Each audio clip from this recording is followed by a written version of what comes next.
A very warm welcome to the viewers of Ambedkar Karwan Media. Today we have with us a very dear brother, Rahul Sonpimpre, who has a very amazing life journey. He comes from a very adverse situation, but he's somebody who has made into the premium institutes like TEAS and JNU, and he's now he's a PhD candidate, writing his PhD, working on it. Besides his this very amazing academic journey, Rahul has brought something vital to the movement in terms of his political organization in the student realm. As we know that the campuses across the country are the dens of the discrimination, and our students face a lot of problems and a lot of issues. So Rahul is someone who has been involved in the student politics for a long time, and he has sort of created a history when he contested for the JNU elections. And for the first time in the history of JNU elections, Rahul had was able to get massive support in terms of the mobilization of the student community. But not only JNU, Rahul is also a very prolific speaker and also a writer. And one of his passions is to really travel to the different parts of our country, meet the students communities, inspire them to go forward in their lives, not to fear, work hard, but at the same time organize so that our students will not feel alone in the campuses. So he has a very amazing sort of dimension to his life in terms of really going into the different campuses. So he's a very committed to the work that he's doing. Uh, the topic that he's going to deal with is very important for our movement in total. He's going to talk about the post-Ambedkarite movement and also the leadership. So this is a very pertinent question today, that we talk about the post-Ambedkarite movement and the leadership, and what is the status of it. What is understanding it is itself empowering for our people. And Rahul has really worked. I know that he has done a lot of field work, met a lot of people, interviewed people, and also collected the historical data, looked into the archives, and so on and so forth. So he has come up with some kind of conclusions and some kind of insights which he is going to share with us today. Rahul bhai, welcome to Ambedkar Karwan Media. Jai Bhim. Thank you. Lovely to have you. And lot of viewers are waiting for you to talk, so I directly hand it over to you. Yeah, thank you very much. So first of all, I would like to say Jai Bhim to all the participants, and I would like to thank Ambedkar Karwa team and especially Mangesh Bhau, who has been constant support in this journey. And so yes, as Mangesh Bhau introduced me and the topic uh, on which I am going to today speak and we are going to ponder is that we are going to talk about the post Ambedkarite Dalit leadership in Dalit movement. So as we know, like this topic, something which has to do with Dalit movement or leadership has mostly been discussed through the political gatherings and through the political stages. At the same time, we also see the upcoming literature and the existing literature on Dalit movement and leadership. Although there is the literature is very scanty and very limited. There's a very limited literature on Dalit movement and leadership. And most of the literature which is available on the Dalit leadership and the movement, specifically on post-Ambedkar time, is something. Most of the writings and the research uh, is basically written and published by the traditionally upper caste academicians. Uh, Now we can categorize them in liberal, conservative, or traditional, whatever. But mostly the literature around post-Ambedkarite Dalit movement and leadership has been done by the what I can say, or what we usually say by the Savarna academician. Now, when this is my MPhil work also, and I'll try to put it more both in the academic and in non-academic way, so that our viewers don't get bored with the academic stuff, because I know there are many viewers who are not necessarily from the academic background. So I'll try and make it more as a both as academic and non-academic. So yes, uh, so as we know, the post-Ambedkarite period is marked with both with the emergence and at the same time the breakdown of the Dalit movement and leadership. And there is a lot of discussion on that. Many people have actually argued that the Dalit movement and the leadership has actually, has reached at its end, and you can find many study on that. And many people have argued that Dalit leadership, specifically after Ambedkar, has been very individual centric, or it moves around the selfish interests of the leaders. However, when I was looking at the literature and the movement, specifically through the eye of, uh, uh, I can say through the eye of the, untouchable eye, where we see or the locate or see the history of our movement, I found most of the writings and the discussion around post-Ambedkar time is been, what I call is a normative understanding. And why I'm saying it's a normative understanding, because in academics, who forms the norm, who forms the discourse are mostly, from the particular ideology, and also from the particular group, which is mostly the upper caste group, and their understanding I find mostly from the above, and therefore I say it's a normative understanding which is quite popular in academics. So yes, as I say, the post Ambedkar time has been marked with both the emergence as well as the breakdown of the Dalit movement and leadership in Maharashtra specifically, if we see. Although the loss of its leader, Dr. B.R. Ambedkar, affected the nature and direction of Dalit movement, the post-Ambedkar period of Dalit movement has also seen new development, not only in the nature of the movement, but also in its leadership. However, very little attention has been paid to the modern Dalit movement and its leadership.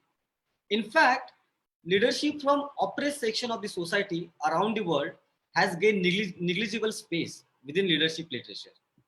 Moreover, leadership from oppressed section of the society has been mostly understood through the dominant theoretical approaches.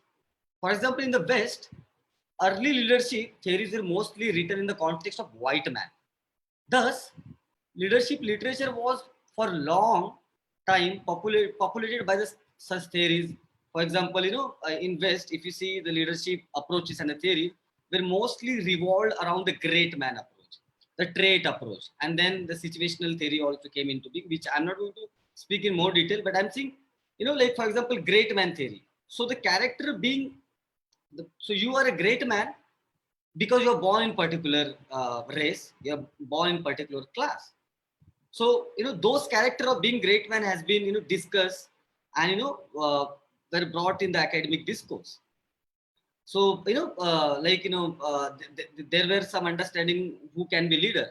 So leader then should be a tall, he is fair, he's a he speaks good language, he's someone who speaks the popular language, he's someone who mobilize the masses through his presence and through his activism. But most of these characteristics were rooted in the very idea of the race, and mostly the white race. And therefore that time you see there was hardly any literature, or there was hardly any talk on the black leadership, or the leadership from the lower classes in that way in the West. So yes, nevertheless, with the development of new theoretical approaches in social sciences and growth in the knowledge about different marginalized section, leadership theories and literature have undergone inevitable changes.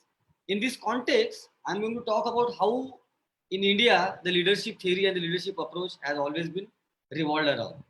So we see India is a stratified society, and there are I guess across the world, if you look at as a sociologist or as a student of social science, there are almost every society in the world is stratified.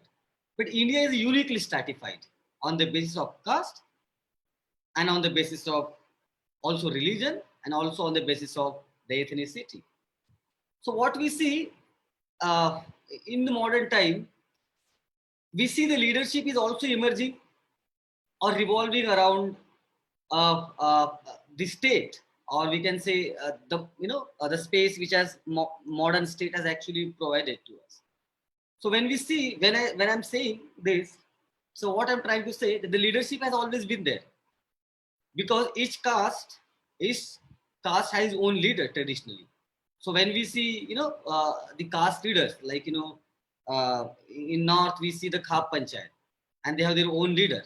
So the Khap Panchayat provides leadership through the traditional ways. However, the more oppressed section, like, untouchables or the backward section, or women for that matter, has developed their leadership with the modern space in India, which was somehow created by the colonial rule.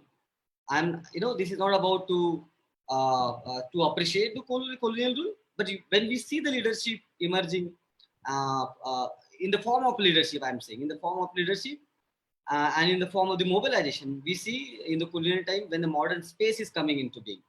So Dalits are coming on the street and saying, they're asking to the state, okay, you are saying that you are a colonial state, you have the administration, you have the laws and the procedure. We are on the street telling the people, see, these are the people who are committing atrocities on us, and there is the untouchability. How are you going to tackle this? So you see the many movements emerged that time. In movement in Tamil Nadu, for example, uh, uh, the the movement, the leader, like, Raja, MC Raja came. In Maharashtra, we know Baba Sahib was there, and before also Baba Sahib, before Baba Sahib, there were some leaders, but Baba Sahib emerged as a very strong and a sole leader.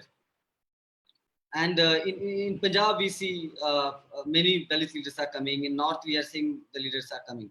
So what I'm trying to say, when we talk about the leadership from the below, we also have to see the role which modernity and the state has also played in their emergence. Because traditionally, otherwise the caste limit and the protect leadership within its own group. So as I give the example, Khap Panchayat derived leadership not necessarily through the modern state or the modern procedure, but through the traditional norms, which is a caste.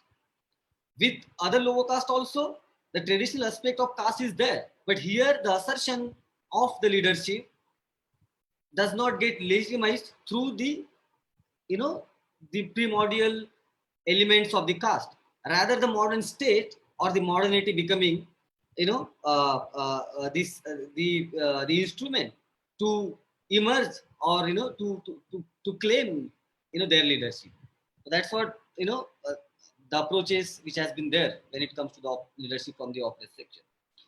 So yes, now moving on to the other aspect, I see. Uh, uh, I'll mostly talk about, as we know that what happened after Ambedkar, the RPI came, which Ambedkar envisioned and framed the idea of RPI, where and the RPI was also the project by Ambedkar, where he's basically moving from the Scheduled Caste Federation to forming the larger unity of the different oppressed section in India, and mostly the what we call today the scheduled caste, scheduled tribe, and the other backward classes. So he basically led that approach, and very interestingly, RPI actually spread across the India. If you see the RPI history in Uttar Pradesh, if you see the history of RPI in the Karnataka, and also if you see the history of RPI, in Maharashtra, RPI came as the one of the significant opposition to the Congress that time. Because most of the time when we talk about RPI in present time, people think that RPI is something, in very reductive way we see the RPI. But if you see or try to understand the journey of the RPI, I guess the RPI was one of the party which laid the foundation of grassroots, movement and the grassroots conscientization for the specifically to the Dalits in the villages also. Otherwise, most of the movement, even during Ambedkar time, although there was a mobilization in the villages, but Ambedkar's mobilizations or in the Ambedkar time, the conscientization of what we see the consciousness was not very much strong in the villages.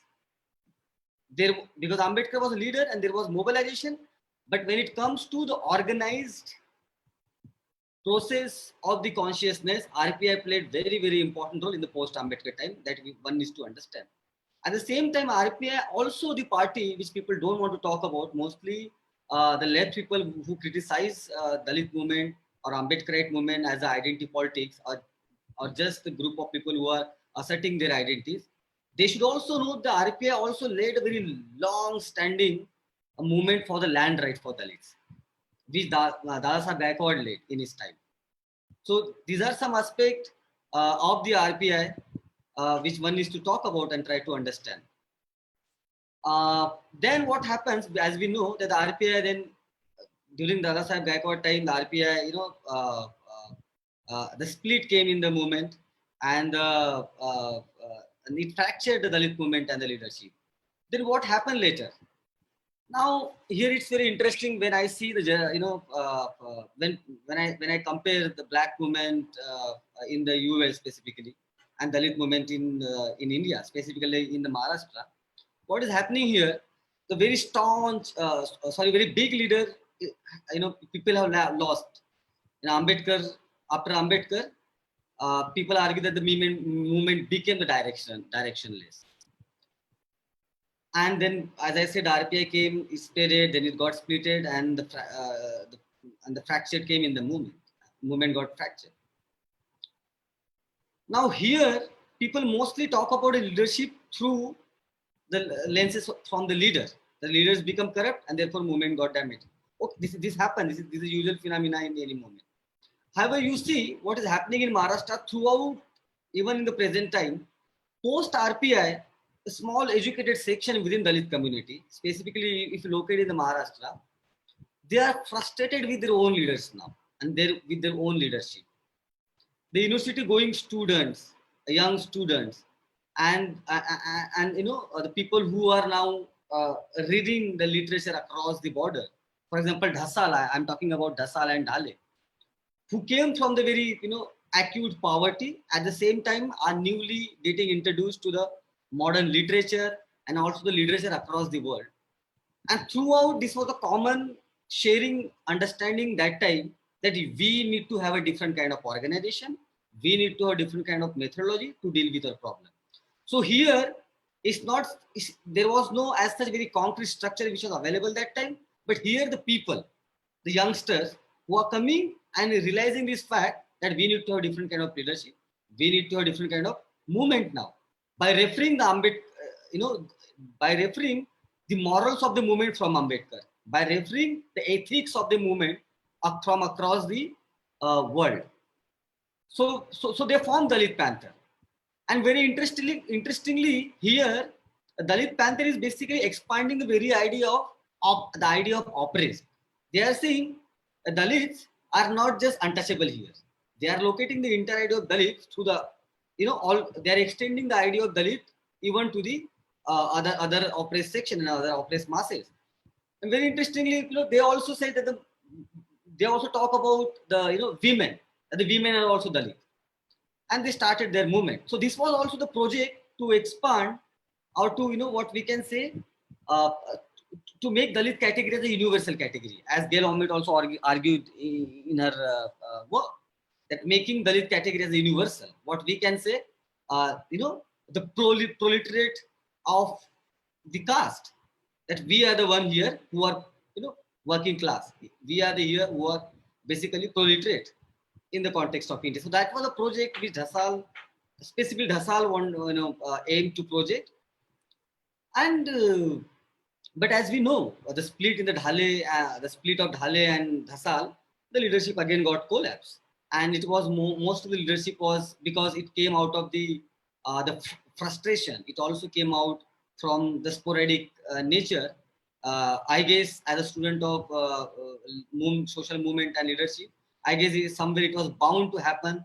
The leadership, I'm trying to say that the nature of the leader, the nature of leadership was as such that there was chances was more that the leadership will get collapsed and the movement will get splitted.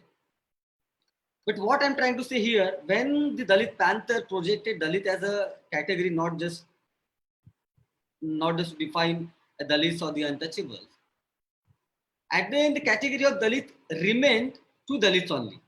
Now, when you look at very minutely, is this the fault of Dalits or the untouchable that the Dalit category remain to them?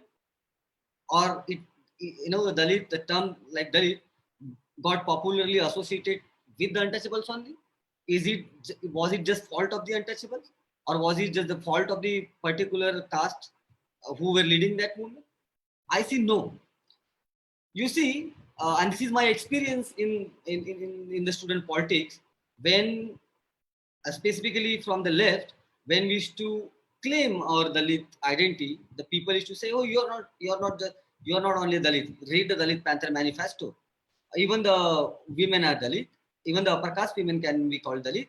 Even the other section can be called Dalit." I said yes, but tell me the single movement by upper caste, even by the progressive upper caste, who came on the road or who came openly through even their literature that yes, we are Dalit. So this is not how the structure works.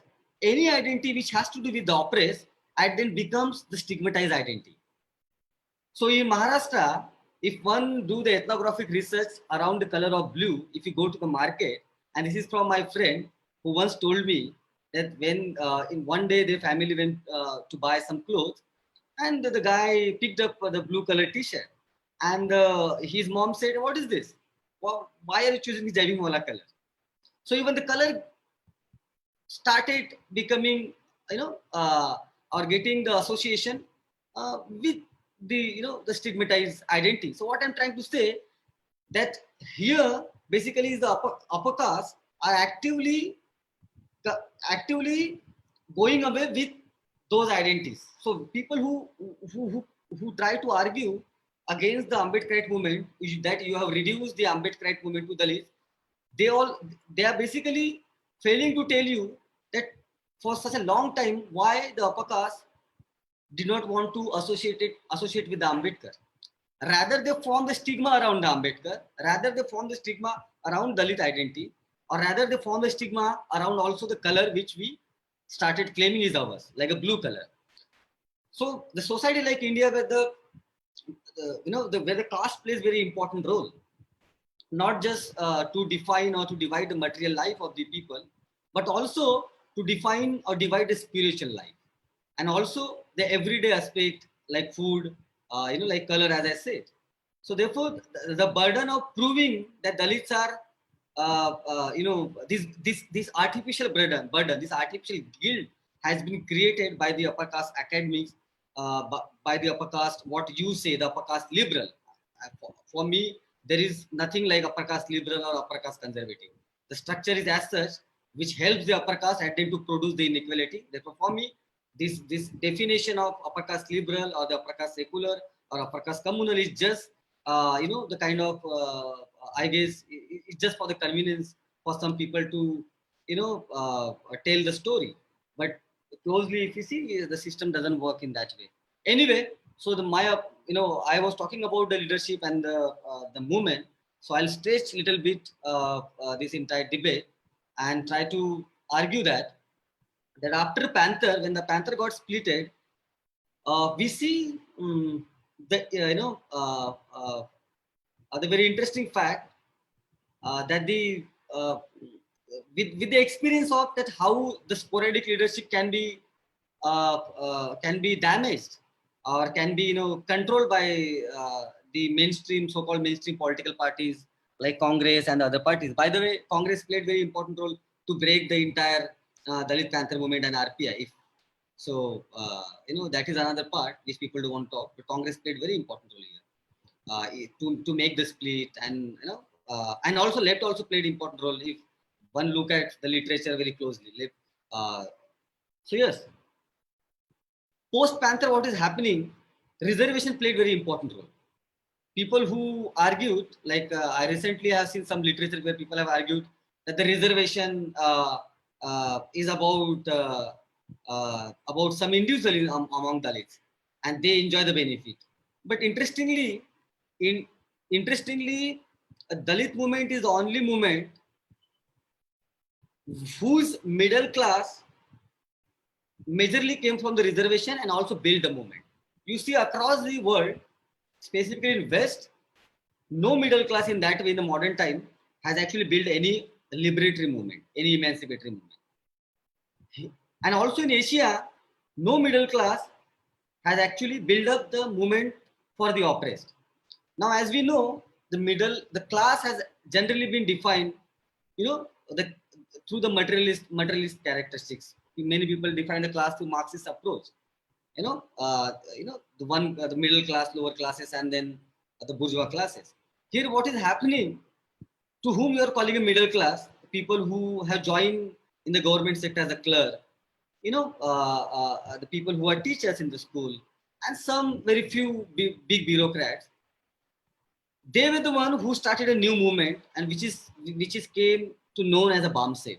BAMSEF was the employee of federation of SC, ST, OBC, and minority, but were majorly, was majorly populated, or what I can say, the majority of member of the BAMSEF were again the Dalits only, because as I said, it's difficult for the, as Ambedkar also argued, the untouchable for Brahmin, the untouchable for everyone, even the untouchable for the caste, which may not have necessarily uh, more material resources or been materially placed in the high level, is just about the factor of touchability and untouchability, where the untouchable for Brahmins and becomes the untouchable even for the different religion and also the different caste group.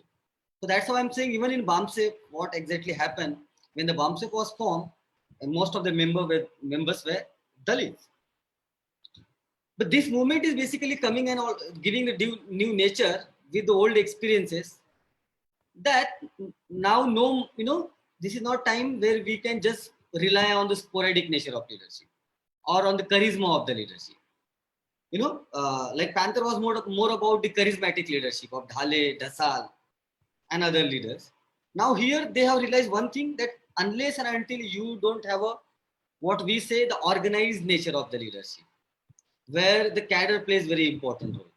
Here, not the leader who is roaming across or going across, but also the cadre who is playing the leader in the everyday life.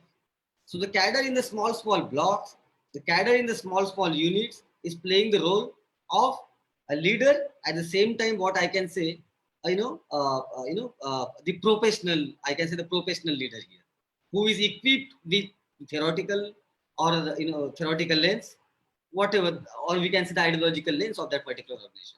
So BAMSEF came into being. If you see the nature of BAMSEF, the way they lay down their organization from block to district and then from district to the state. So who played the important role here? We talk about Kanshiram, and one should talk about Kanshiram. He has played very important role in the post-Ambedkar Dalit leadership and movement. But here, Khaperde, DK Khaperde played very important role to basically come up with this entire understanding that why the sporadic nature of the leadership, or why the organization which does not have an organized cadre cannot sustain or cannot build a movement against the Brahminical hegemony. And therefore his emphasis was again and again to basically go against the heroic nature of the leadership. And that's how the BAMSEF was formed. But we also see later on that there was some difference in the opinion between Kanshiram and the Khaperde, that the Kanshiram Sahab thought that to form the political party in 80s was important. On the other hand, Khaperde and Mr. Jhalli thought to basically to wait for the more time and to spread the social organization for more time. Khaperde was basically convinced with the Ambedkar idea, where Ambedkar in the Annihilation of Caste mostly talk about that how the social movement and the cultural movement and the religious movement will lead to form the political movement, will basically lead toward the political revolution.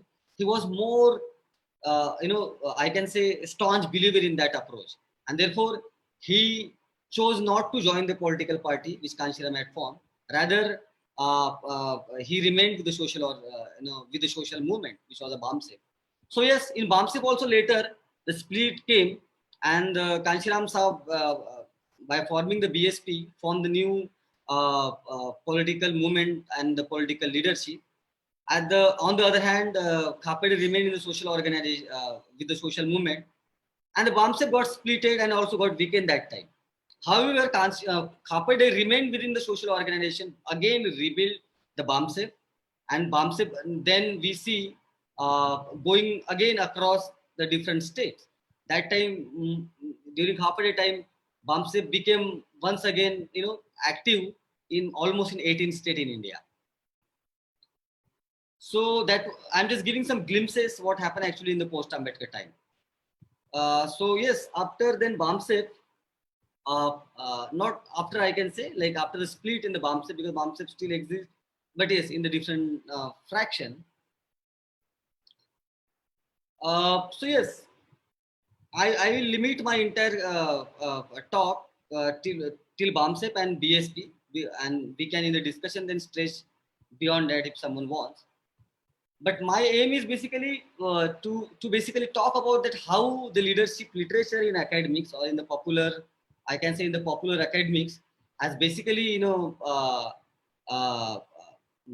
reduced the entire post-Ambedkarite movement, the movement of the few leaders, or the movement for the material gain of the particular community.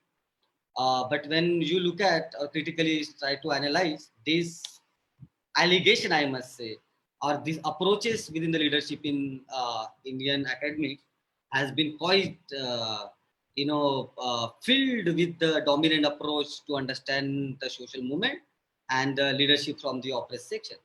So yes, studies on the post-Ambedkar Dalit leadership and movement within social sciences have been invariably conclusive in its nature and mostly embedded within the top-down approach. Moreover, these studies intend to find what is ethical in Dalit leadership and Dalit movement. So this concern, if you see in the leadership literature, in academic literature, that there is this constant search of the in this academician, that what is ethical in Dalit movement, what is moral in Dalit movement, rather what is political in Dalit movement, or what is what we can say radical in Dalit movement. The approach has always been like this: what is ethical in Dalit movement? So for example, when you look at the RPI, the lens is basically concerned more with the moral aspect of the leadership and the movement. And also in the contemporary time, you must have seen, or you can just go and check that most of the articles or even the studies on BSPs and Mayawati, the concern about the Mayawati's presence in the public and also in the popular media. When the Mayawati appears in the public, her even appearance has been antagonized. For example, her handbag has become the point of discussion for the upper caste academician and also the upper caste media. So her presence in the public has been necessarily projected as the anti-oppressed section. But practically, what happened, the people's the masses did not go with this understanding of the the popular understanding of the media and the academics. I remember one interesting video where NDTV, one of the NDTV reporter, going into the he's going to the villages in UP, a very English speaking NDTV reporter, and he's asking to Dalit families कि अरे बहन जी तो ही सोना पहनती है, इतने बड़े बंगले में रहती है, उनके पास इतनी दौलत है, वो हीरे जवाहरात पहनती है, और आपके पास तो कुछ नहीं है. So the answer of that family was very interesting. They said कि हम चाहते हैं कि और ज्यादा पहने, हम चाहते हैं कि वो और ज्यादा अच्छी तरीके से रहे और हमको अच्छा लगता है. So that's what I'm trying to tell here. Here, basically, the approach has always, with the Dalit leadership, the academicians, and the media has always been intact with this moral and the ethical approach when they look at Dalit leadership or Dalit movement. So appearance of Mayawati basically doesn't go with the upper caste lens of the moral and ethic, which they mostly derive from the nationalist movement, and also I can say the Gandhian approach of the Seva, the Gandhi's approach of Seva. So you see, when Kejriwal appears in the public, he comes with the muffler, but his material condition is not that. And the community which he belongs is basically the community which is controlling the resources and the material and resources, education, and also the businesses in your country. But Arvind Kejriwal appears as the leader of, what we can say, the leader of, what we can say, proletariat. Here the proletariat category has also been moralized by the upper caste left leader, where in JNU, as people outside always says, or laugh about, the JNU people always,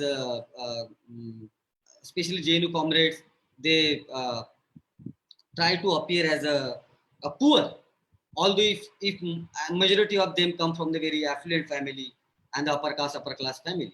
So I'm saying this was my experience in JNU, but at the same time, if you see outside also, this upper caste moral lens, as I give the example between the Mayawati and the Kejriwal comes from the community who is traditionally allowed to do business, who is traditionally allowed to capture the resources, or what I can say in more filtered language, allowed to monopolize the property and allowed to monopolize the material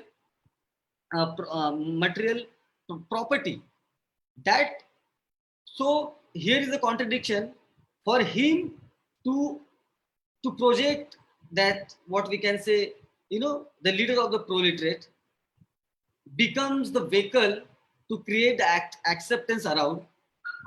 Conversely, here for Mayawati or any Dalit leader who traditionally comes from the deprived background, to project themselves as more assertive against the traditional normative everyday life, like Dalit cannot wear good clothes, or Dalit cannot build the good houses in the villages. We see there are many reports. If one study the atrocity cases, the atrocity is not just about the heinous violence, but it's also about the everyday aspects where Dalits are not even allowed to build good houses. I know one of my friend from the Marathwada.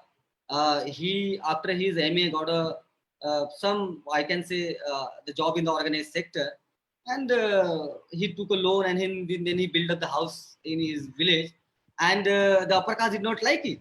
Then how can he build up the big house in the village, and he had to face a lot of what I can say, the consequences of that, breaking the cost, normative in the village. So here basically I'm trying to make you understand that this lens, the moral, the ethical lens which upper caste has actually produced, or basically try to project, has basically becomes a dominant lens even in the academics and also in the intellectual sphere to analyze Dalit leadership and Dalit movement in post-Ambedkar time. So as I said, and again, the social and the political within Dalit leadership is relentlessly judged through dominant political ethics, which are formulated around the leadership style and ideology of nationalist hero, popularly celebrated by the Indian liberals. And Perry Anderson also talk about this, about in Indian ideology. He also talks about that how most of these the lenses or the ideology is basically more about the upper caste aspect to look at the Indian realities. So therefore we see the studies on leadership in India have been largely influenced by the ethics-centered, popularly celebrated nationalist movement heroes. For many, Gandhi's concept of seva serves as an instrument of political ethics to judge the leader and leadership in contemporary time. However, Dalit critic has scrutinized such leadership ethics, juxtaposing it with the everyday reality of humiliation and oppression. And we know the Ambedkar's critique on Gandhi's leaders' idea of seva. We know Baba Sahib basically criticized the Gandhi's idea of seva, which was mostly rooted in the upper caste guilt. And Ambedkar was very clear that the upper caste guilt cannot become, the focal point for us to lead the movement for our emancipation. So what I'm trying to say, the mainstream studies on Dalit leadership have undermined the complex dynamics of reality on ground and continue to remain in the clutches of normative analysis of leadership. For instance, while evaluating the Ambedkar Buddhist movement led by what we can say by Mahas, many academicians have argued that Dalit movement had lost its direction after Ambedkar, stating that political leadership has not been able to assume the direction of this religiously oriented sector of the community, and there is no centralized system network holding these groups together. No single point of connection from which direction flows. That's what basically mostly, this was, if you look at the literature, this was quite popular. See, then another academician like Gokhale, who argued that the convergence of Mahar from Hinduism into Buddhism in 1956 has separated the Mahars from the other Dalit caste instead of collectivizing Dalit. So this again is creating a guilt that that Ambedkar. This is also the popular argument in academics, if you see, that the Ambedkar decision to convert into Buddhism was a wrong decision, that many people argue. Precisely, they say that it basically because Ambedkar converted into Buddhism. So for many upper caste academicians, that Ambedkar basically what we can say, this they argue that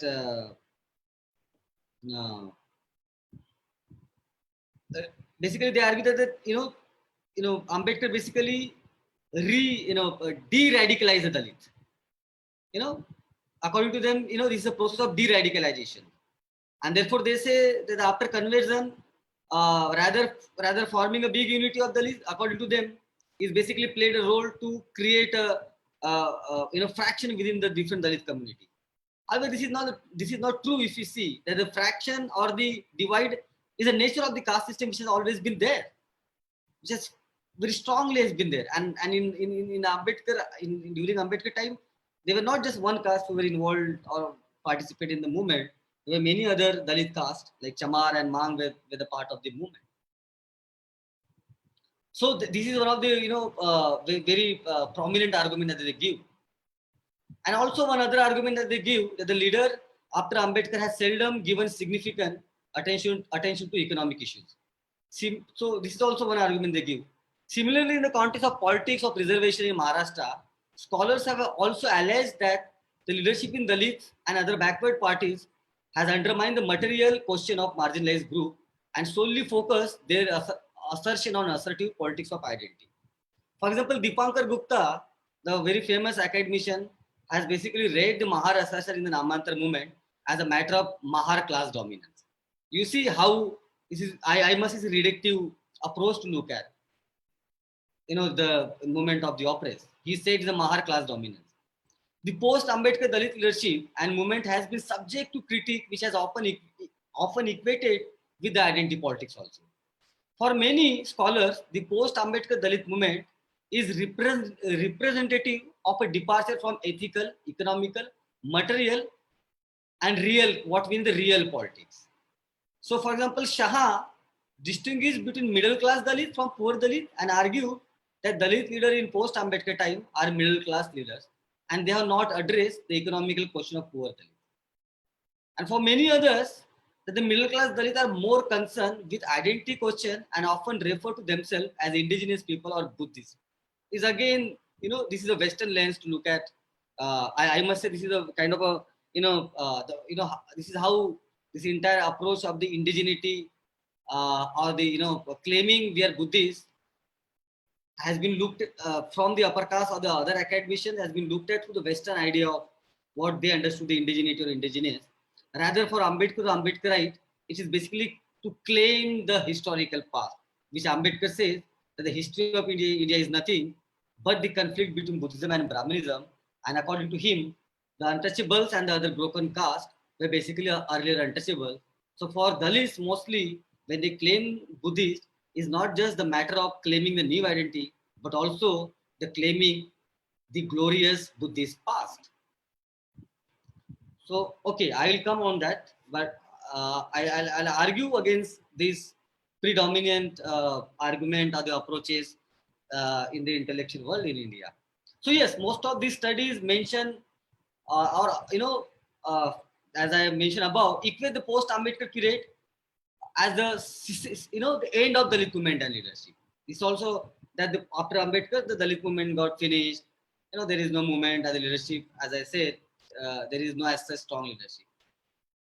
So post-Ambedkar period, as discussed in the above section, is marked with three major developments. If you look at very closely, as you know, if I have to argue that the first, you can say, you can talk about the struggle for political power, a quest for alternative culture through Buddhist identity, and also the struggle for constitutional right. However, most of the above studies have failed to take a note of these local dynamics, instead centered their attention on micro-social movement. Thus, these studies serve merely as a commentary on Dalit movement and leadership and obscure the view from below. Moreover, such mainstream socio-political academic discourse has reduced post-Ambedkar leadership merely a tactic for PT gains. I, however, argue that assertion of identity by Dalit leadership has posed a significant challenge to larger structure. The assertion around identity by Dalit leadership in socio-political movement has helped in destigmatizing the conventional ritual identity of caste and proved to be instrumental in realization of Dalit self. So, for example, Nanduram, one of the, I can say, the prominent or the who laid the foundation of Dalit studies in academics.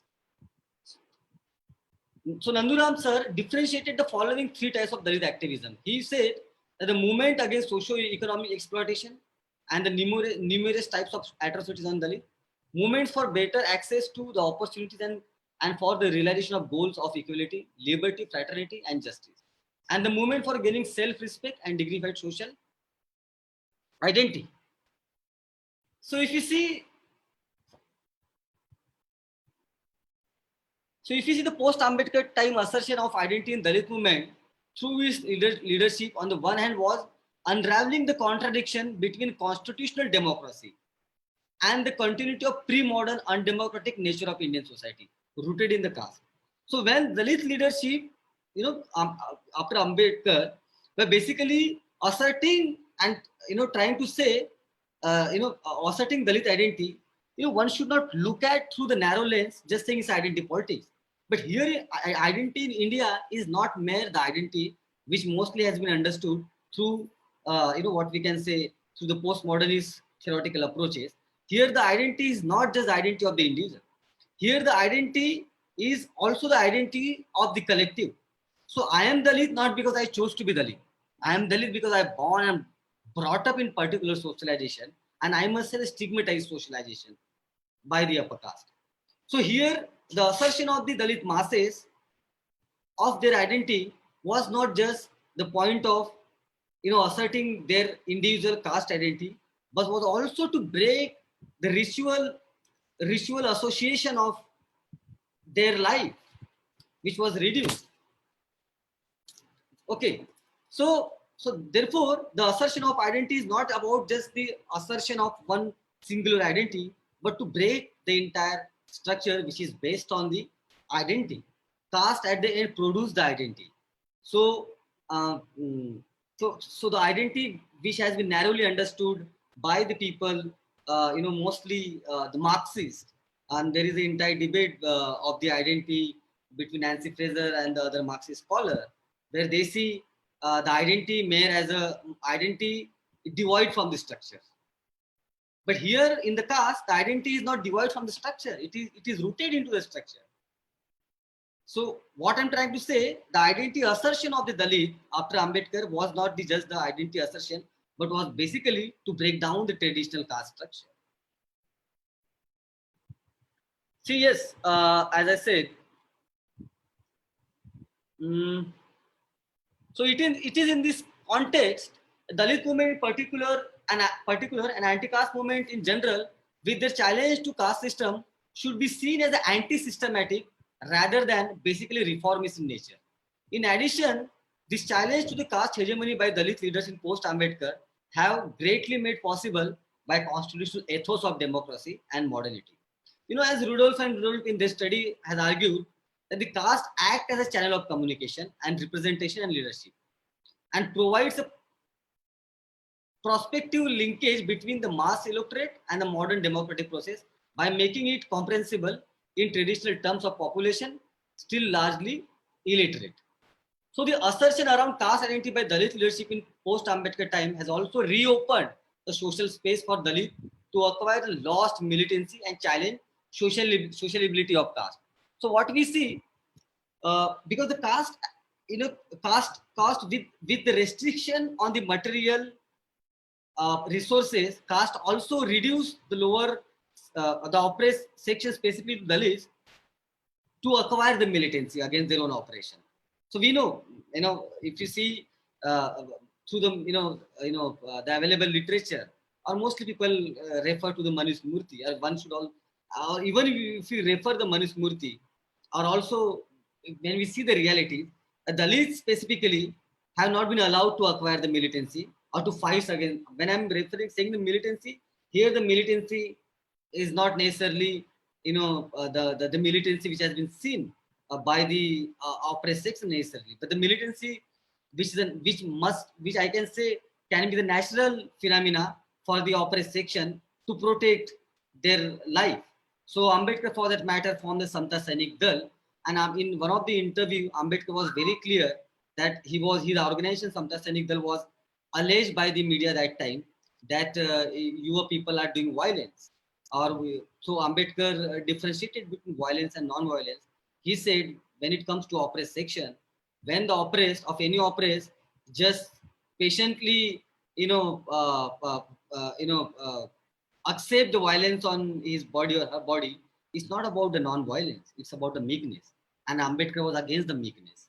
And therefore he formed the Samta Sainik Dal to form, and then there was entire, and if you read the structure of the Samta Sainik Dal, the constitution of Samta Sainik Dal, it is about training both women and the men from the community to protect themselves with the ideological and and also the, I can say, the idea of Karuna was also embedded into that entire understanding of Samta Sainik Dal.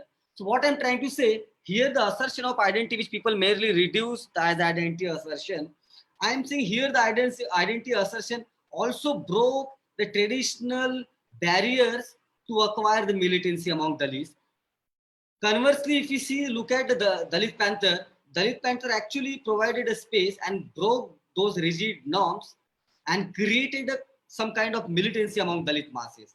That Dalit masses, you know, you know, it was, I guess, first time that the people realized that we can also be militant and go against the traditional caste norm.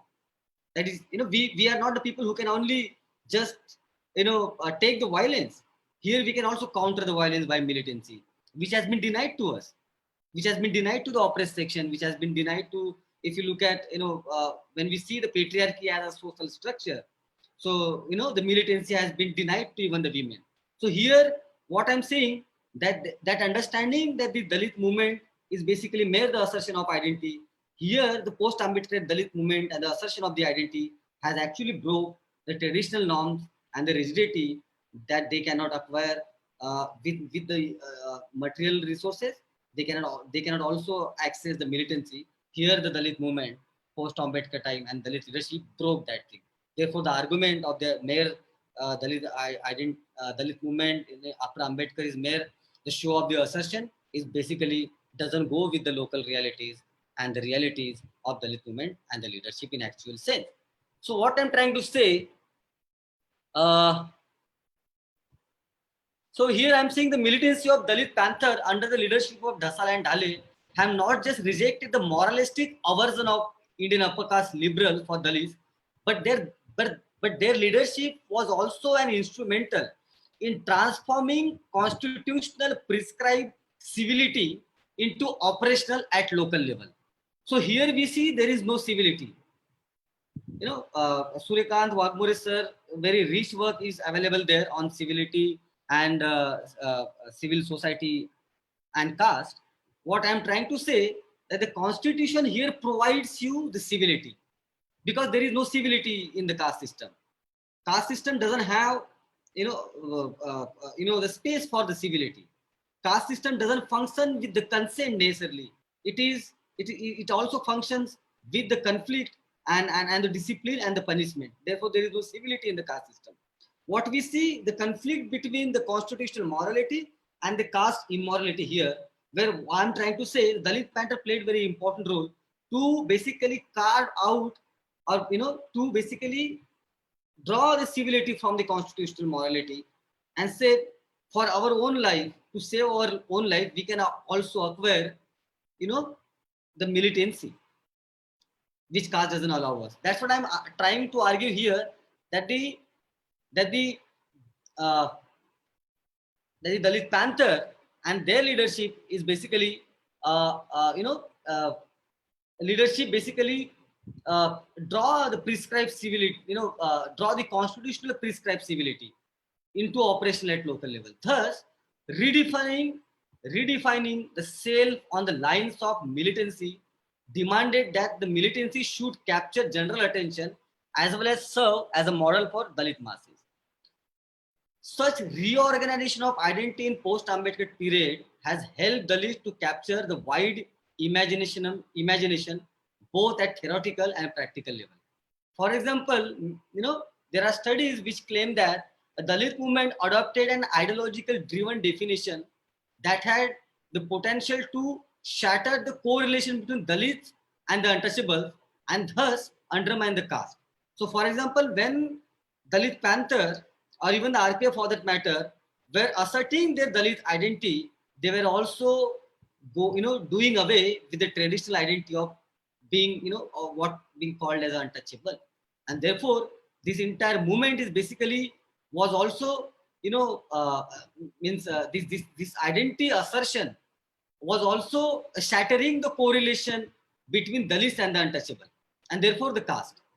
So, according to this definition, being Dalit means that the individual should possess a degree of agency. So, here, that if you look at the movement of Panther and even the RPF, or even the post Panther, so the identity assertion of being Dalit was also about, basically, to basically create a new self, which was Dalit self, which was not the self of the untouchable necessarily, which was not the self of the victim necessarily. Here, the basically self of, when we say Dalit self, is basically they created a new self of the respect and more importantly, the agency.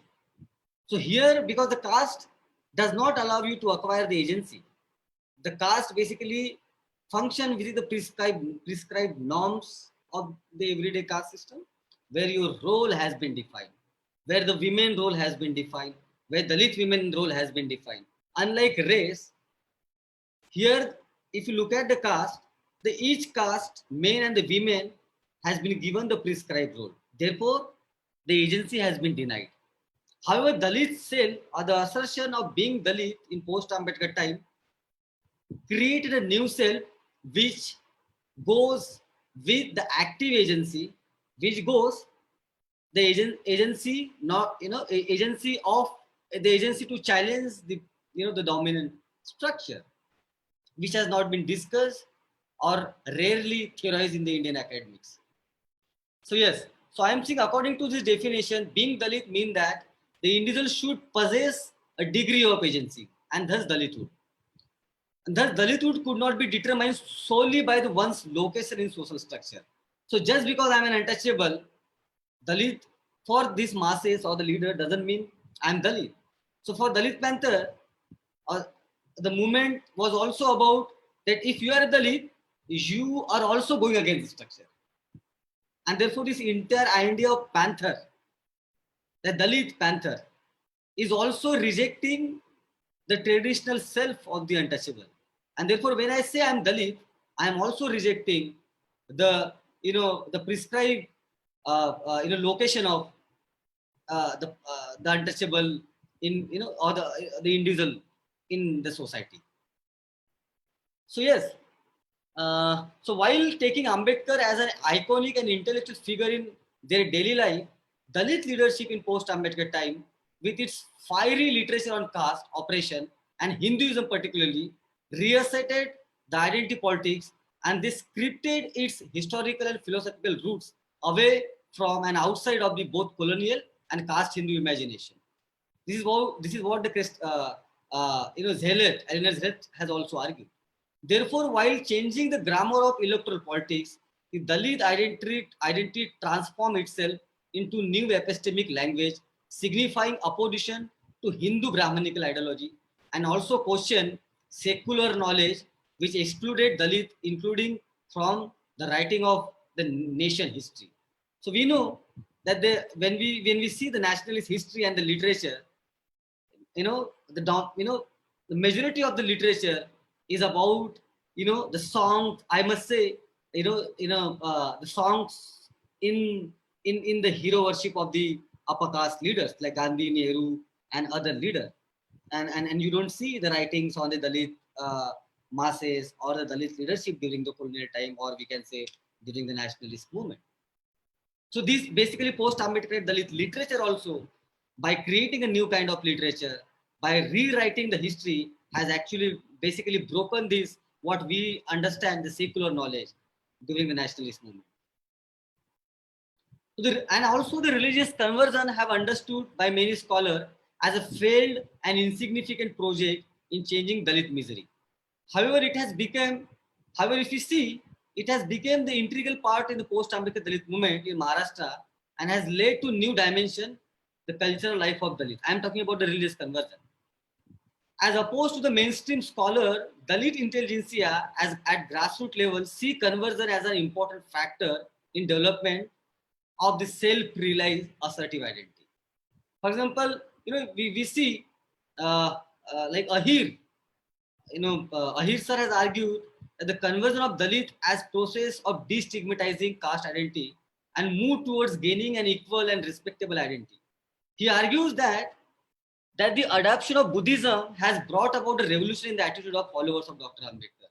They have liberated themselves from the strange hold of the dominant caste Hindus and elated by new feelings of pride, identity, and the cultural milieu. They no longer broke any indigeneity or their rights. Though economically still weak, they are marching ahead with the courage and the confidence.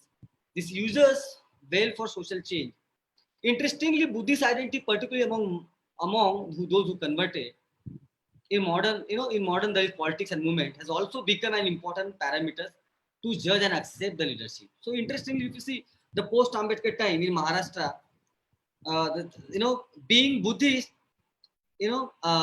has also become one of the strong aspects to define who are good leaders and who are not a good leader, I must say.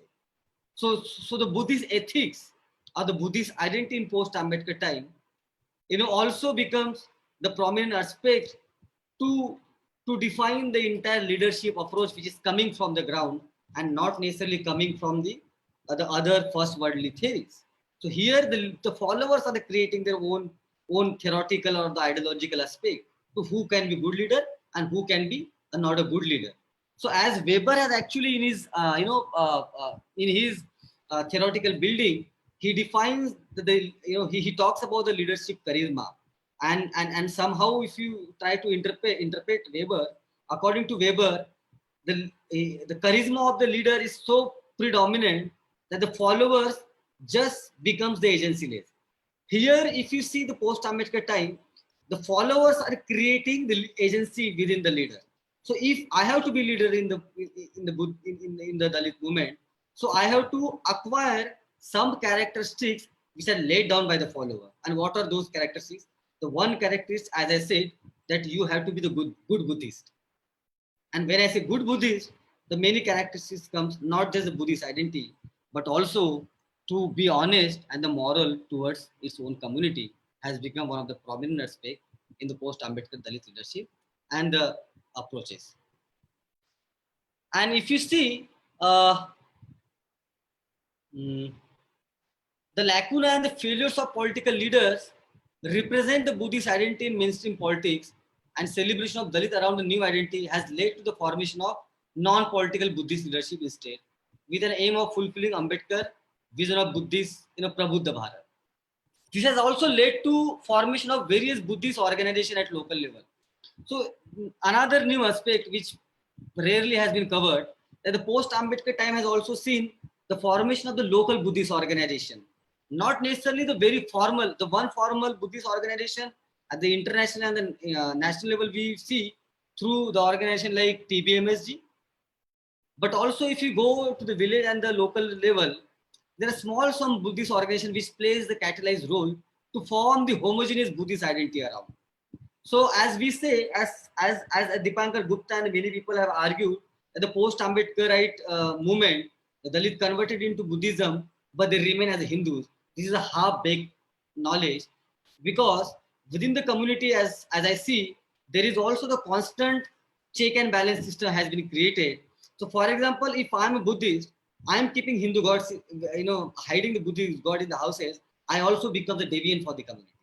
I'm not been accepted. So the homogeneity to create around the Buddhist identity has also happened through the local Buddhist organization, which has and interestingly, these organizations are materially, not well equipped, or they are not the organization like the upper caste organization which works at the ground with lot of material resources, and also what we can say the accepted notion of religion. Here the Buddhist organization going with the dominant accepted notion of the religion, where God becomes the liberator and the messenger becomes the unchallenged.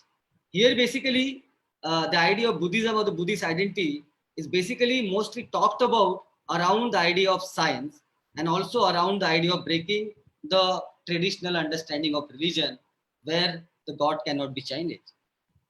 uh, you know uh, uh, there can be some flaw, but popularly, if you look at, every symbol has been given the new understanding, whether the wearing the white clothes on the Buddha Jayanti or wearing the blue clothes on the Ambedkar Jayanti. The new cultural identity of Dalits in post-Ambedkar time has led to form the new organization, and the new organization at grassroots level has formed to define the new leadership within Dalit movement and Dalit leadership in Maharashtra particularly. So, and also, if you see, like as I gave the example of TBMSG was established in Maharashtra in 1979.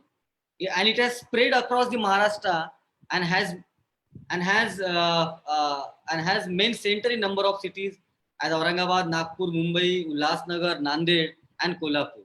So I'm not going to, I will not be detailing more about TBMSG. There? Yeah, I cannot see you. How? Hello, can you hear me?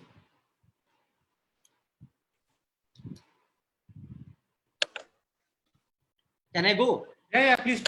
Carry on. Yeah. So that's what I was basically telling, that the new Buddhist organization has emerged like the TBMSG, and the interesting fact of TBMSG, that's what basically I was trying to argue, that the post Ambedkar time is very interesting. TBMSG has a professional volunteers and leaders who get paid for the work, and they live usually family life. So here the traditional aspect of the religion. Here even the Buddhism has been redefined. That you to spread the Buddha's message or to build the community on the line of Buddhist ethics, you do not necessarily to become a monk here. You don't have necessarily to wear the clothes of the monk or to live the family life. Here the post Ambedkar time has also created this entire new aspect of the Buddhist life, that you can be the family person, men or the women, but you can also be the volunteer, the professional volunteer, who is equipped with the Buddhist aspect, or the Buddhist literature and the Buddhist past, and can go to the masses and not just spread the Buddha message, but also build the community center. So I come from a slum where the first learning center was created by the TBMSG, and I was part of, and it has played an important role in my life. And they used to call it a cultural class, or in Sanskar work. The name was Sanskar work. And interestingly, the person who used to run that organization was a government servant again, who has been seen as a evil by the Dalit Marxist, or what we can say, the people like those who go are with the leftist movement. They see the Dalit middle classes necessary as a evil to the poor Dalit masses, but this was not the fact. This is not the fact. There are many such examples one can give. That the many TBMSG professional volunteers are also come from both from the poor and the lower middle class and the middle class background, and they play very important role to build the community organization. And if one wants to study, they can go to Pune and Pune slum. The TBMSG has played very important role there and basically doing a lot of good work. So yes, the TBMSG is one such example in my study. In case one see, uh, yeah. In the case of conversion of Dalits in India, having a Buddhist identity symbolizes the anti-Hindu and anti-caste connotation, which have not just remain limited to Mahar Buddhist. It has also spreaded across. The Ambedkarite anti-caste consciousness in general and Buddhism as an emancipatory path in particular is gaining its roots even within the other marginalized non-Dalit caste in Maharashtra. The recent religious conversion of OBCs under the leadership of Hemant Upre, the president of Satyasodak OBC Parishad, from Hinduism to Buddhism during the hate campaign of Ghar Wapsi, led by member of ruling party BJP, was challenged to the right wing forces. So what we see generally, when the BJP came in the power, RSS, as we know, became quite active by spreading their campaign of Ghar Wapsi. And against this Ghar Wapsi project across the India, and this is my understanding as a student of social science, I can challenge the no other than any other than the Ambedkarite movement, like and the anti-caste movement leaders and the leadership, no other movement, whether it is so-called upper caste progressive movement or the Marxist movement, has basically gave the challenge at the ground. Here the challenge is coming from the ground where the people are claiming we are not Hindu. The OBC leader like Hemant Upre, who is also an Ambedkarite, coming and saying that we are not Hindu, we are earlier Buddhist. And our real Ghar is not Hinduism, but our real Ghar is basically the Buddhism. And he basically gave a statement and said that Upre told the media that at least 5 lakh people from the other backward classes have decided to convert into Buddhism from Hinduism in Nagpur in 2016. This was indeed a major setback for the RSS and its affiliated organization, who had initially started that Ghar Wapsi drive through converting people back to Hinduism. Hemant Upre is quoted to have said that we were treated as Shudra in spite of being in Hinduism for a long time. So we felt that it's better to go back to our original religion, which is Buddhism according to him. OBCs are Nagvanshis, as he claimed. So Buddhism is our real religion. We want to do our Ghar Wapsi by embracing Buddhism. That was his statement. At least 5 crore, okay, I'll not go into more detail now. I'll just move on. So this was the Hemant Upre's statement and the movement. And even, around, the thousands of OBCs under the Upre's leadership came to Diksha Bhumi and converted into Buddhism during the Ghar Wapsi campaign of the RSS. So that's what I'm saying. The lenses through which the academics and the Indian upper caste intelligentsia has been looking and has looked the leadership from the below has been quite dominant in its own nature. So yes, and Upre lost the entire Ghar Wapsi mission against the RSS also. Furthermore, at social level, Dalit leadership and movement have mostly been studied in linear fashion. Most of these studies have argued that post-Ambedkar Dalit movement and leadership have reached its end. But if you look at the studies, analyze the emergence of middle class among Dalits and their involvement in the movement as an antithetical, and is something, not, something has not been seen good, antithetical to the proletarian morals of the movement, because they are middle class or lower middle class. On the contrary of this claim, the emergence of strong Dalit middle class has become instrumental in reorganizing the fractured nature of Dalit movement and leadership, and in the bringing local anti-caste consciousness to larger mainstream socio-political sphere. A case in point is the formation and spread of BAMSEP, a middle-class government employee organization, which laid and provided a strong financial, ideological, and cadre-based support during the subsequent emergence of BSPs. The subsequent emergence of BSPs in various states. This illustrates the important role of Dalit middle class. The engagement of Dalit middle class with the movement must be read through the concept of payback to society, which is considered as an essential social moral phenomena within Dalit community. This also proves the inadequacy of the mainstream understanding on the contemporary Dalit movement and leadership. The post-Ambedkar period is also marked with the development of grassroots level civil society organization and leadership, which again I will say the Suryakan Wagmure has basically studied very deeply and thoroughly. Interestingly, these leaders are conscious of existing internal caste dynamics and thus play key role in regenerating the movement and Dalit unity at grassroots level. As discussed in the previous section, like if you go to, I'm saying the civil society leader like Eknath Awad, who has brought the Dalit question into larger international human rights debate with the help of civil society organization. Many have argued that in the post-Ambedkar Dalit movement has also about globalizing Dalit issues through the civil society organization.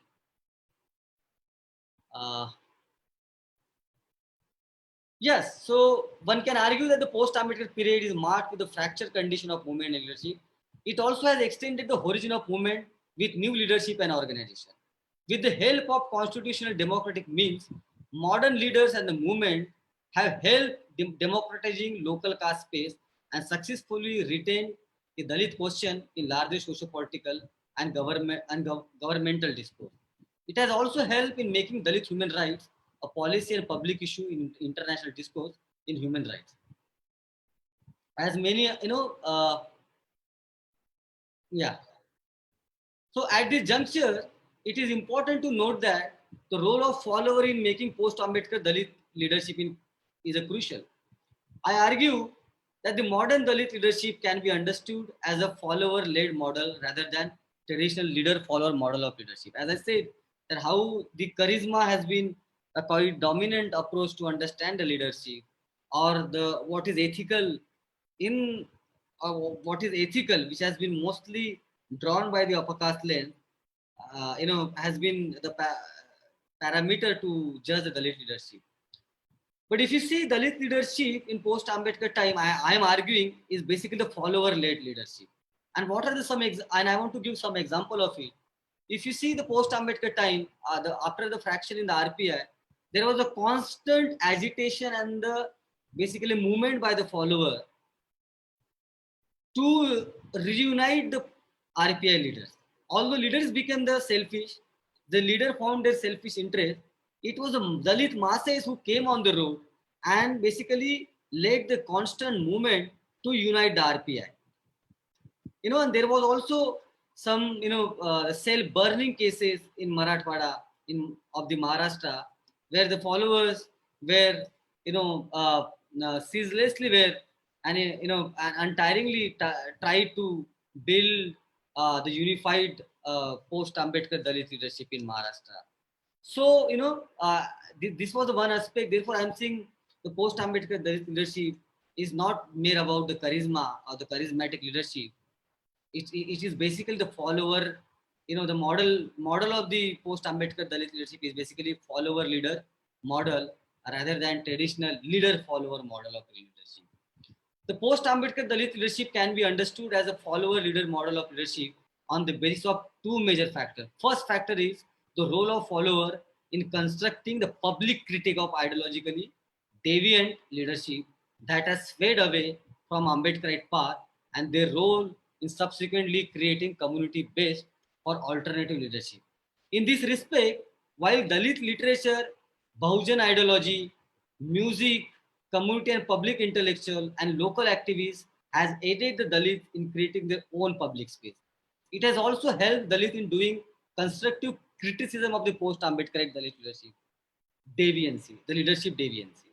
You see the plethora of literature around deviancy of the Dalit leaders from the Ambedkarite ethos and the Ambedkarite ideology. I don't see such amount of the literature, the huge literature, merely around the deviancy of the leaders, or even the music for that matter.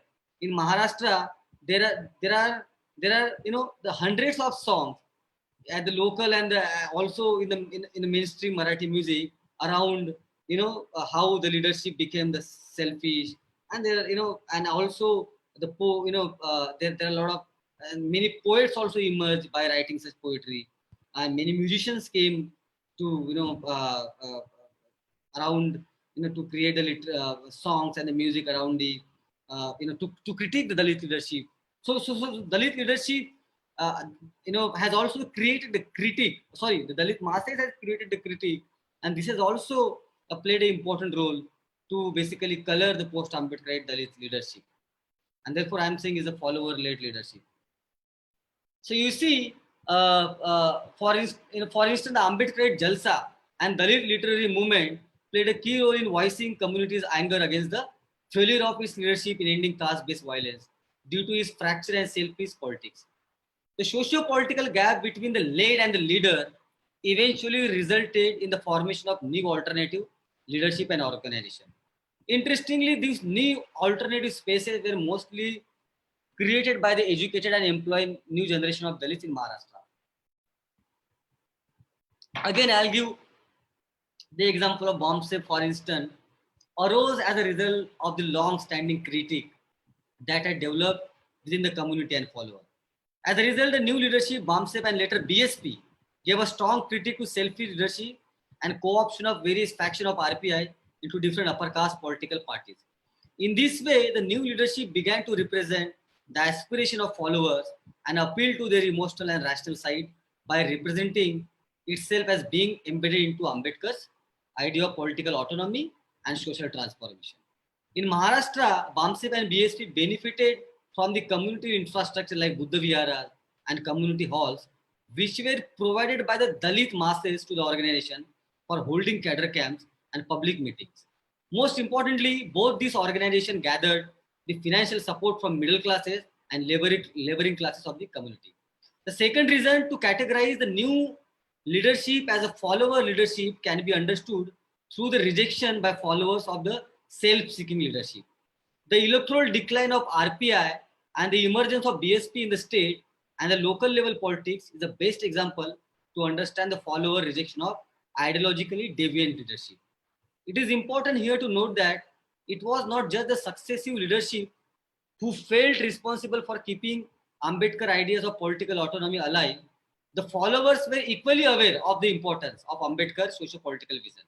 In this context, when the RPI's Dalit leadership broke into several factions, the role and the struggle of its follower to unite the different factions into single party was unique. It challenged the conventional understanding of the leader-follower relationship.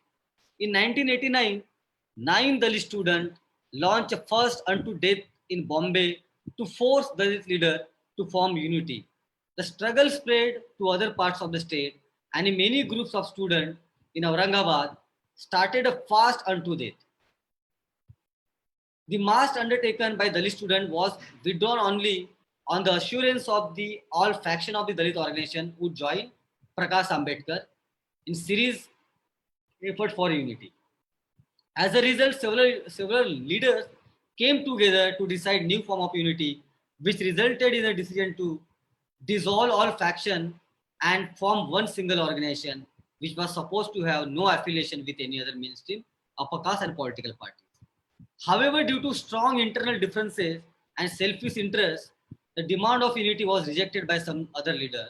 In addition, with the hope to see the new unity of their leaders, around 8,000 followers were gathered at meeting site in 1989.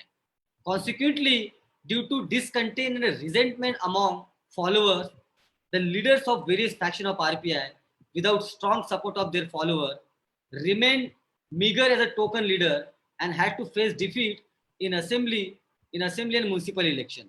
It is in this context the above historical incident shows important role of followers in making the post-Ambedkar and post-RPI Dalit leadership and movement. The rejection of individuality of leader against community interest and not following the deviancy of co-opted leadership shows the unique role of follower in keeping socio-political ideals alive and creating for alternative developments. Moreover, the roles of follower in post-Ambedkar time challenge the normative understanding, which prioritize the role of leader over the follower in making leadership and building the movement. It also brings the mainstream understanding on Dalit movement under serious scrutiny which has mostly developed through dichotomous and comparative analysis of relationship of leader, Dalit movement, and with his leadership. In addition, such many scholars with such understanding have declared that Dalit movement in Maharashtra has reached an impasse. Thus, such normative analysis undermine the role of followers in Dalit movement who have given the priority to the community interest or the individual charisma of leader. In contemporary mainstream understanding on Dalit movement, and I'll just finish in 2 minutes. In contemporary mainstream understanding on Dalit movement, relegates the role of follower as a passive devotee. That's what I'm. If you just completely, just leave the part of how the followers played the important role. What was the role of the follower in the entire movement? And that has actually happened. In the Indian academics, and especially the studies on Dalit movement and leadership, they have not focused on the importance of the role of followers or the journey of the follower. And as I argue, the follower played a very important role to rebuilding the movement, to reshaping the leadership style. But we see here the follower just becomes the passive, actors for the mainstream academia. So yes, on the contrary, I argue that Dalit masses or the follower in Dalit movement have exercised their agency to shape the agenda of the movement as well as shape the trajectory of leadership. So, if you see, the many have argued that any approach which gives selective emphasis on leaders run the risk of disregarding structural opportunities and obstacle to collective action.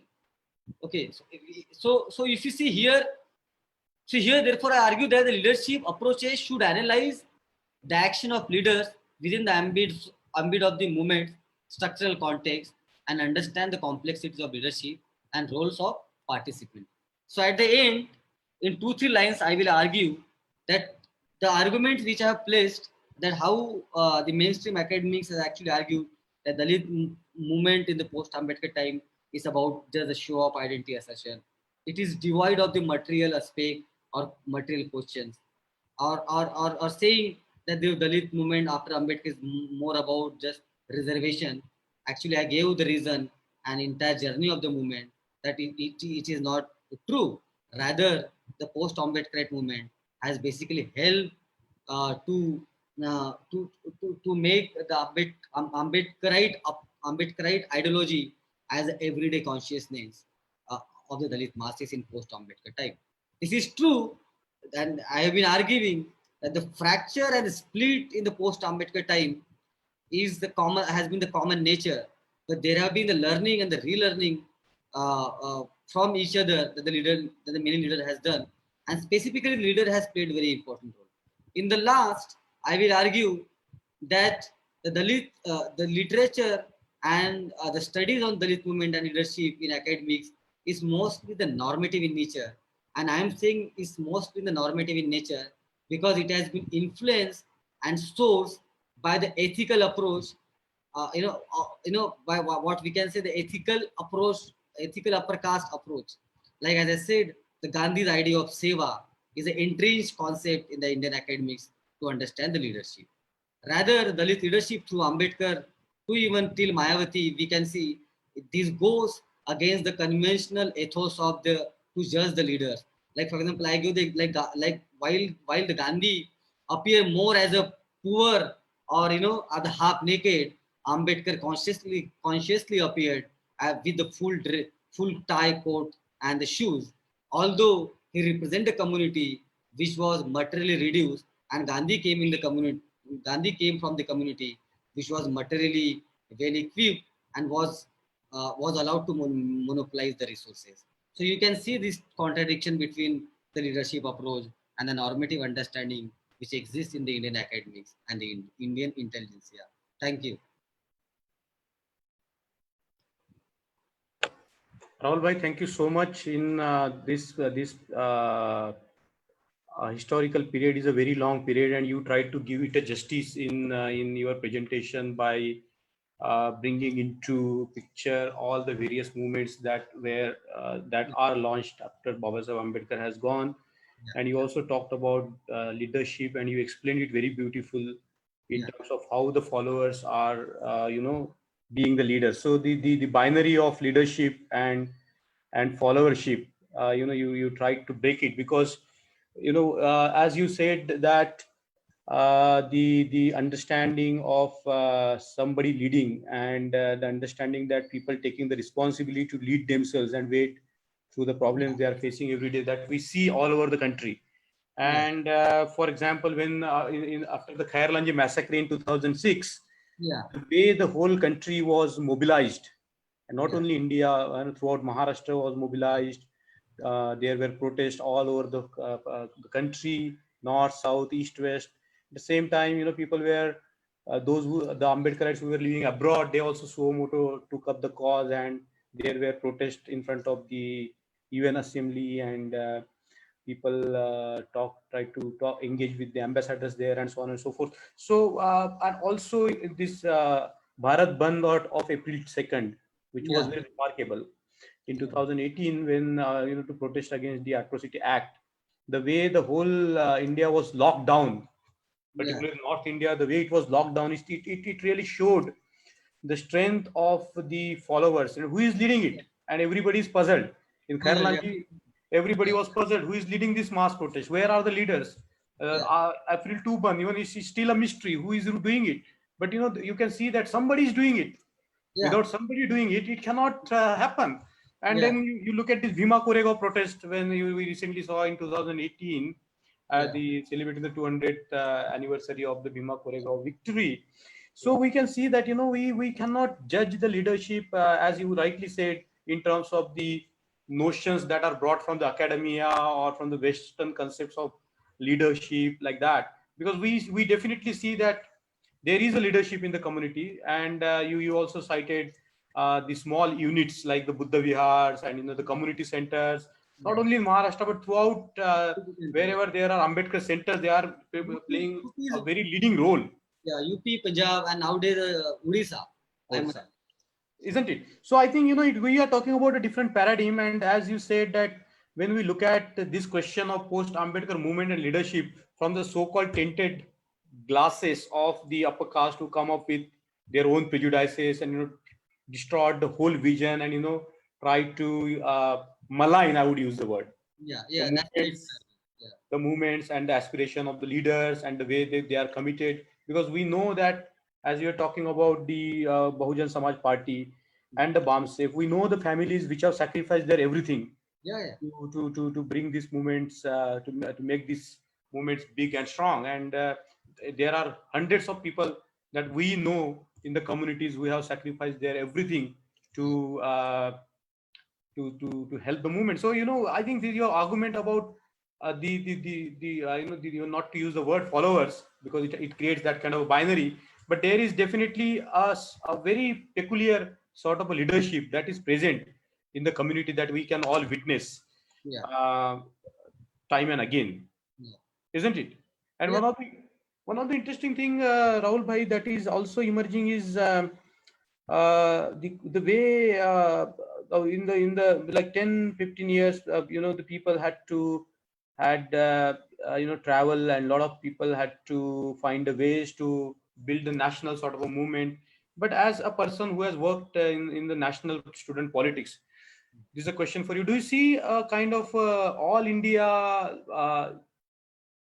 leadership of the young Ambedkarite emerging?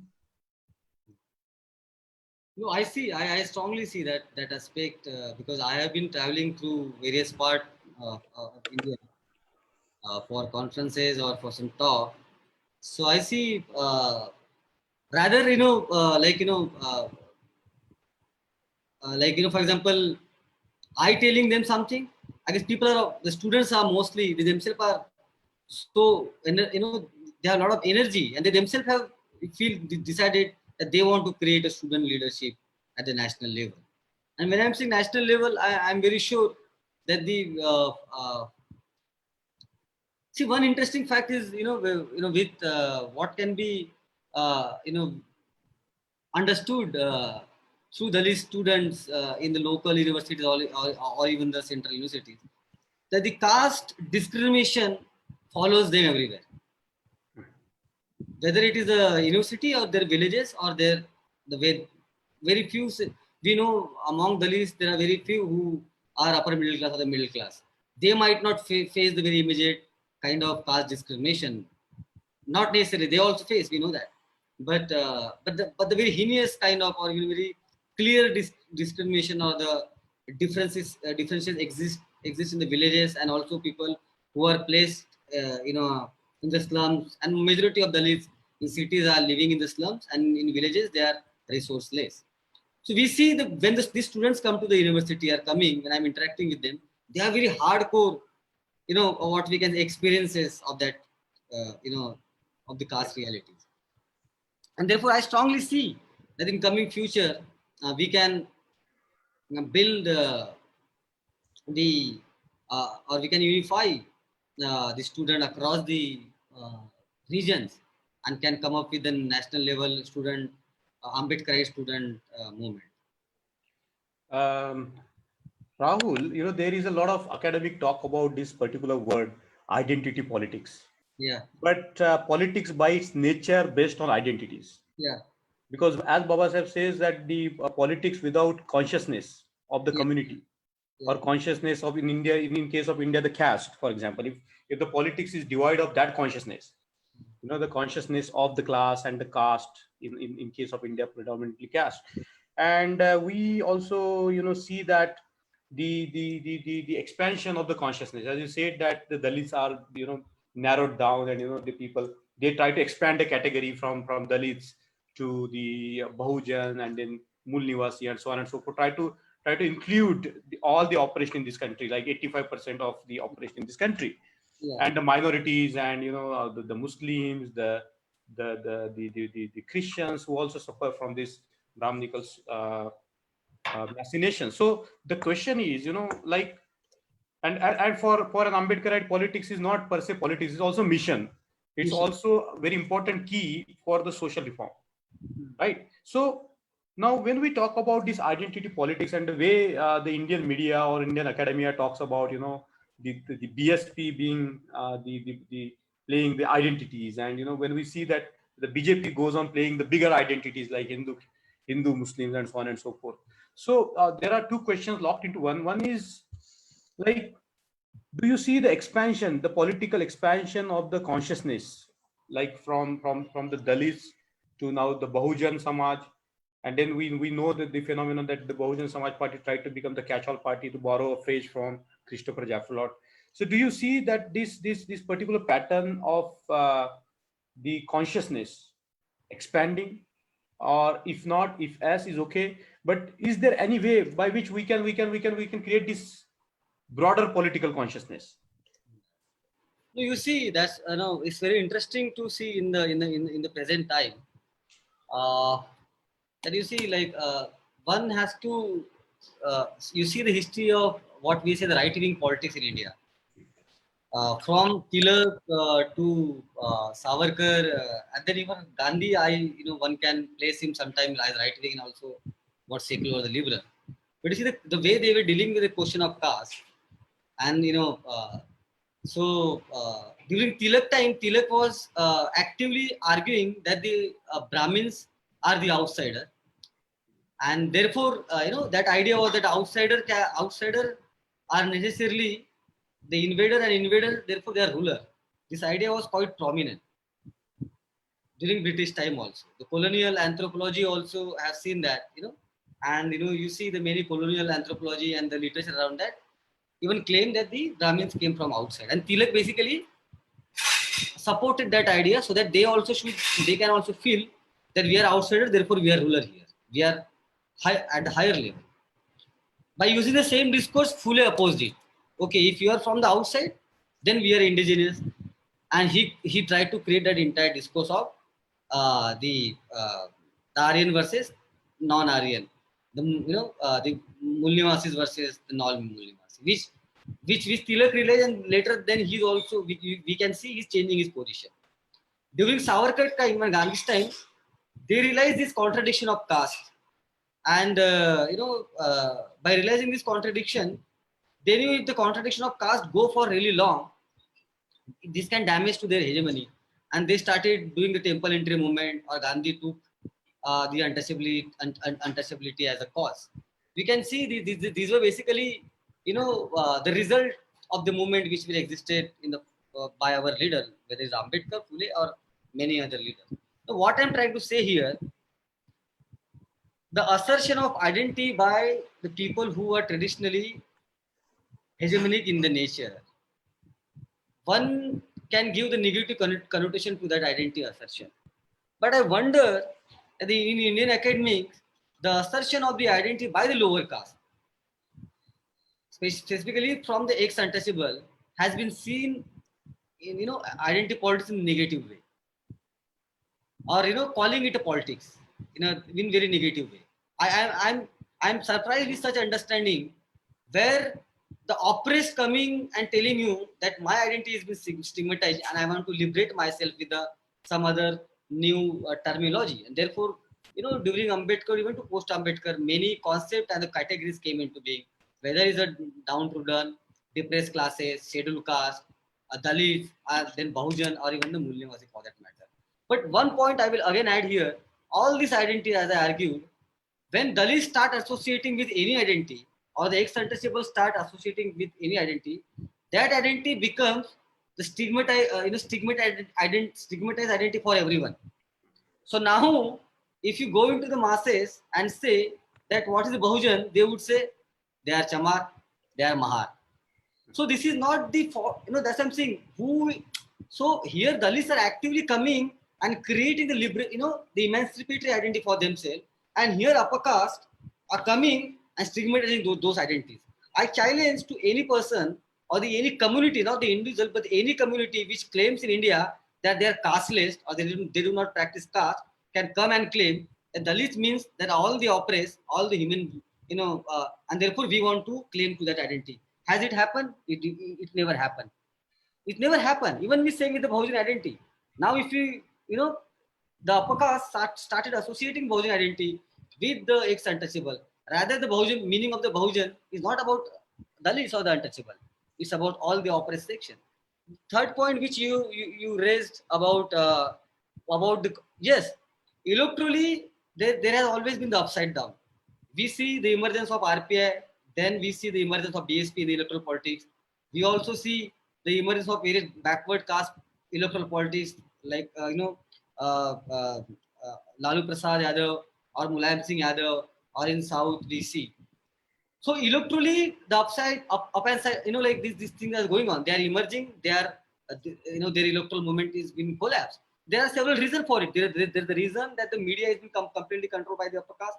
You see, there's a constant. If any, I would request to any media students from our Ambedkarite movement that study the so-called secular media. We know the so-called regressive media, that they are against us, but study the so-called secular media like the NDTV, which has constantly, from the emergence of BSP to the BSP reducing to 1 or 2 seat, whatever, is been against or propagating the debate that they have started. Whether it's a Barkhadar or whether their correspondent in the Lucknow, they always stigmatize, or never talked a good thing about Mayawati or the BSP in that matter. So what I'm trying to say, that electorally we are coming, we are emerging, we are going down. But politically and ideologically, I guess there are two movements in this country which has been ideologically working, or whose ideology is confronting at the ground. One is the Ambedkarite movement, and second is the movement led by the RSS to maintain the hegemony, and our is to break the hegemony. At the ground, at present time, I give this challenge to any social science student to go at the ground, at the community level. There are only two movements exist. Our maybe exist in one less organized way. The Ambedkarite movement may exist in a more, disorganized way, and the RSS may exist in a more organized way, because they need to be organized, because they know their lacunas and their shallowness. But our movement is not just movement, as I argued. It is the movement of the everyday life, and therefore you travel to Jammu, you travel to Kanyakumari, you travel to Tamil Nadu, you travel to central to North India. You see the Ambedkarite consciousness at the ground has been increasing and has increased from, and therefore for RSS or the ruling party, why do people think it became important to talk about Ambedkar or to celebrate Ambedkar at the national level? Because here Ambedkar, in the post-Ambedkar time, has not just remained the individual, the Ambedkar became the community. And that community exists from the Maharashtra to the Jammu. And this, and wherever there is the untouchability, the Ambedkar becoming the relevance. Even in the Kashmir, there are the literature. Even there is the Kashmiri movement exists, but the portion of untouchability around the Ambedkar is emerging within Kashmir, where the prominent discourse is not about the untouchable or the untouchability. There also the Ambedkar ideas are slowly emerging. So I am saying at the national level there are two movements or the two consciousness. One is the consciousness of the counter revolution, which is RSS, and where is, and one other is the basically the consciousness of the revolution, which is Ambedkar consciousness existing and it has been existing. This is just a by way of comment, and we will end very soon. Like you talked about the different types of leaderships. It's not just a political leadership, but also there is a community leadership. There are like civil society organizations which have taken up the issues of Dalits in on the international level, like NCDHR and other Yeah, yeah, organizations. So, and also like there are leaders like who has in throughout our country. Now in South, in Tamil Nadu, we have Ravi Kumarji and Thirumabalam who have emerged as a kind of a voice of the community in Tamil Nadu. Then in Telangana, we have Mallepalli Lakshmaya Anna who has done amazing work in terms of getting this economic rights for the community. And we see that now in Orissa, people are emerging as leaders, you know, and there are like cultural icons which are emerging. There are singers, and also in the professional field, we can reckon that there are now thousands of doctors who are doing exceptionally well, and even in the business, the people are making a strong headway.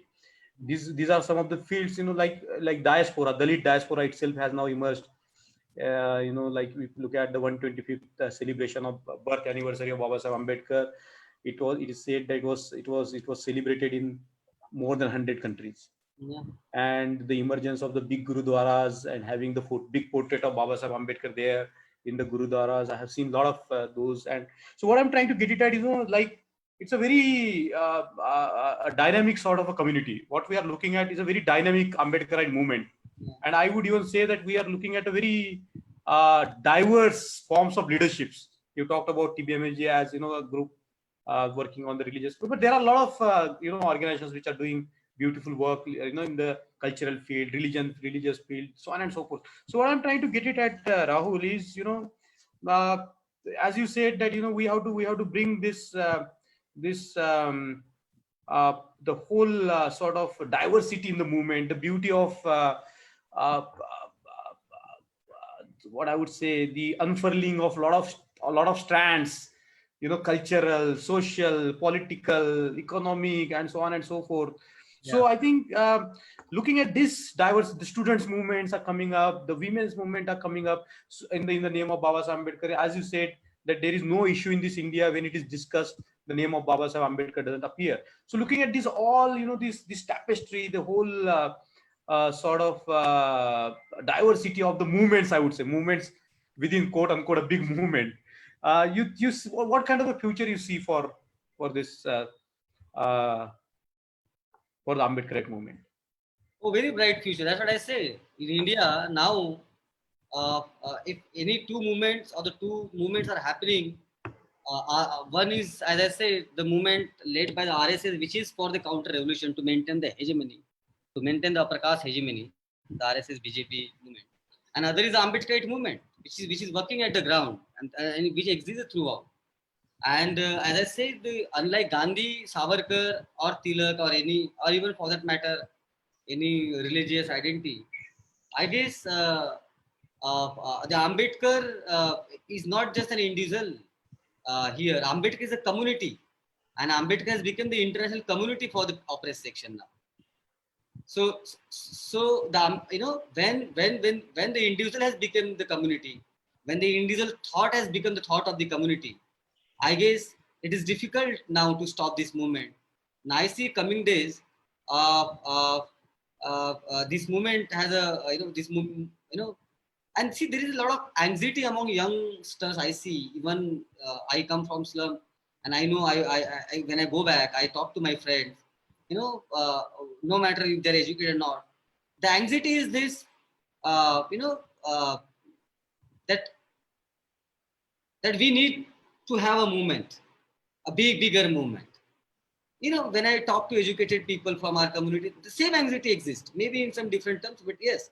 So I'm saying this conscious, this is conscious engagement, or this constant feeling of that, of having a big movement, the big platform for our movement is you know, is kind of a, has become the part of everyday discussion among youngsters.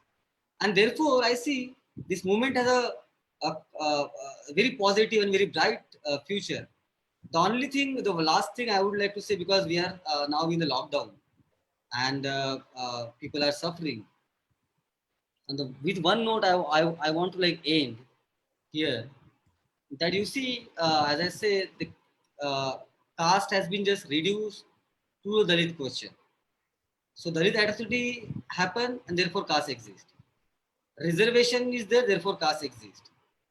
Ambedkar is about Dalit. So you know, these kind of lenses that the upper caste has created in their every. Therefore, I say that there's a two world exists in this country. One is the world of upper caste, another is the world of the different lower castes. So I'm trying to say that in this lockdown, if when I'm checking the number, even I have written an article which will be published soon, that the upper caste in this country are, you know, are majorly upper classes, and they hold, you know, uh, the majority of so-called national wealth is being controlled by the upper caste, and the people who are walking on the street, or even they are dying on the street, are belong to lower caste and Adivasi background, right? So the contradiction in this country is not the contradiction of the category which some academicians are trying to do, the category of peasant versus the law landlord, or the proletariat versus the bourgeois. Here, the fundamental category that we are trying to build is basically the category of upper caste and the category of the lower caste and Adivasis. So the contradiction in this country are fundamental, are not necessarily the material contradiction in that way. The material realities are basically the caste reality in this country. And therefore, in this lockdown, the majority of the migrants who are walking on the street and dying on the street belong to Adivasis, the Dalits, and the other backward classes who lost everything in the village after the new economical model which was introduced by the Indian government then. So therefore, I see, if the contradiction is about the caste, and therefore, if the contradiction is about the caste, then Ambedkar is the only, the ideology. The Ambedkar is the only ideology which remains, and therefore, the contradiction or the battle is between the Ambedkarism and and the hegemonic discourse of RSS and the other right-wing forces in this country. Therefore, I see there's a bright future of our movement, and the only movement which can counter RSS and the right-wing forces in this country. And this I'm saying very with a lot of conviction.